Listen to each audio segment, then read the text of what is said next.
Então, para que vocês consigam replicar esse projeto, eu vou deixar um arquivo zipado aqui nessa aula contendo uma estrutura básica, que é essa aqui. Então, todos os nossos projetos do Dash, a gente pode, claro, dispor de muitas formas diferentes. Eu vou apresentar para vocês depois outras formas, mas a forma que eu gosto de utilizar, que eu acho mais padrão, mais simples, para projetos simples, é a gente pegar e colocar tudo dentro de um único arquivo. Inclusive, essa aqui é a sugestão dos próprios desenvolvedores da biblioteca. Então aqui em cima a gente vai colocar os imports de todas as coisas que a gente vai utilizar no nosso projeto. Então reparem, a gente tem aqui imports do Dash. Eu estou importando o HTML Components, o Dash Core Components. Aqui eu tenho algumas dependências de input e output para eu poder criar os meus callbacks. Aqui no meio eu coloquei algumas bibliotecas auxiliares para manipulação de dados. No caso eu vou utilizar o Pandas e o NumPy. E por fim eu coloquei as bibliotecas de criação de gráficos, Plotly Express como PX e Graph Objects como Go. E depois a gente instancia o nosso servidor e vai colocar uma parte layout, a parte de baixo callbacks e aqui coloca o servidor para rodar. Então essa é a estrutura mais básica. A gente vai ter uma sessão depois de customização e estilização, onde eu vou apresentar outros formatos que vocês podem utilizar para construir projetos mais avançados. Tem projetos que aí podem ter múltiplas páginas, que podem ter muitos componentes, que vocês queiram daqui a pouco segmentar um pouco as coisas e não queiram colocar tudo dentro de um único arquivo. Mas esse aqui é para projetos mais simples, como é o caso desse. Então eu vou partir daqui. Então para a gente rodar o projeto, eu abri o meu terminal aqui normalmente, eu vou simplesmente rodar esse meu arquivo python 3.index e se vocês forem reparar, aqui ignorem esse arquivo app. Se vocês forem reparar, a gente já tem aqui o Supermarket Sales, que é o conjunto de dados que eu vou utilizar. Então esse projeto aqui ele já roda por si só, ele é acessível no navegador. Eu deixei aqui rodando numa outra porta o projeto que eu quero replicar com vocês e a gente vai ficar de tempos em tempos comparando os dois. O nosso projeto está rodando na porta 8050, então não tem nada, ele é simplesmente essa tela branca, mas ele já existe. Se eu começar a colocar componentes aqui dentro, ele já vai funcionar. Então vamos lá, por onde eu gosto de começar os nossos projetos? A primeira parte é a parte de ingestão e tratamento de dados. Então dependendo da forma como vocês forem criar o projeto, se vocês quiserem consumir dados do tipo CSV, ou dados de algum banco de dados, ou fazer algum tipo de web scraping, ou mesmo pegar dados de alguma API, eu gosto de ter um espaço aqui no começo onde eu faço toda a manipulação de dados. Eu vou deixar aqui todos os dados já pré-carregados e tratados para que eu possa utilizar eles no dashboard da forma mais fácil possível. Então eu vou começar aqui importando esse nosso supermarket sales.csv aqui. Para isso eu vou utilizar a função pd do pandas.readcsv e vou ler esse arquivo CSV.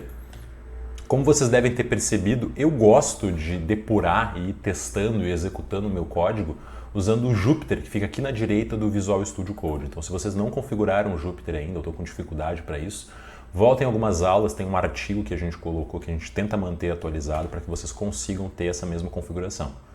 Então eu coloquei o cursor aqui em cima, eu vou executar tudo isso aqui, vou usar o atalho Command Enter aqui no Mac, que no Windows é Alt Enter, se vocês configuraram assim, para executar no Jupyter tudo que vocês selecionaram. Então eu quero que ele execute tudo isso aqui, essa seleção aqui. Então ignorem aqui em cima, tá? Porque eu executei isso aqui antes de ter importado pandas, etc.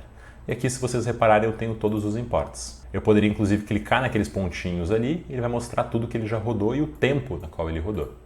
Então, se eu selecionar só o DF Data, eu tenho aqui o meu conjunto de dados. Aqui, ó, acabei clicando, vou ter que rodar de novo. Tá aqui. Então, eu tenho aqui o meu conjunto de dados. Com todas aquelas informações que eu mostrei para vocês anteriormente, são elas que a gente vai usar. Eu não gosto muito de ver os dados aqui, eu acho que às vezes é mais fácil a gente simplesmente conseguir ficar olhando para um arquivo CSV, um leitor de CSV, um Excel, ou mesmo o Google Sheets, só para a gente poder ir se orientando e saber, eu quero essa coluna aqui e ali, eu quero essa aqui, talvez eu faça um filtro dessa forma. Então é bom vocês terem o dado sempre próximo para poder refletir melhor sobre a construção do dashboard. Uma outra sugestão que eu gosto de dar é o seguinte: antes de começar a projetar ele, peguem uma folha em branco, peguem um caderno aí, sei lá, como por exemplo esse aqui, façam um desenho de o que vocês querem. Eu quero ver essa informação, eu quero ter um botão que quando eu apertar ele vai acontecer isso aqui, quero poder ver meu dado dessa forma ou da outra.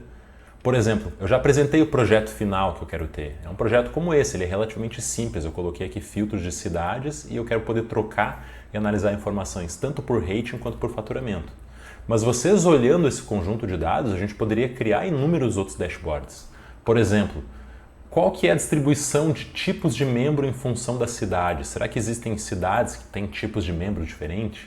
Ou mesmo por gênero? Será que o gênero é importante para determinar o faturamento? Ou mesmo para determinar a cidade ou a branch? Então, enfim, tudo isso é bom de ter um planejamento a priori antes de sair programando, ok? Então, nesse caso aqui, eu já tenho o carregamento dos dados. Os dados eles vão ser bem simples, tá? Não tem nada demais aqui que eu tenha que fazer.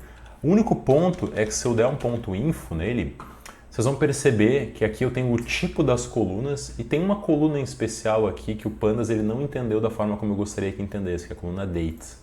Então, se eu vim aqui e olhar a coluna date, reparem que a gente tem uma string aqui. Cada elemento desse é uma string e eu precisaria que ele fosse um datetime.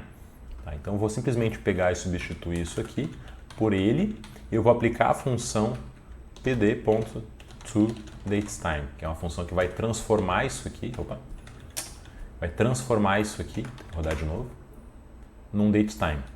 E aí a gente conseguiria fazer plots usando isso e tal. Mas assim, como o nosso conjunto de dados é simples, a etapa de processamento é só isso nesse caso.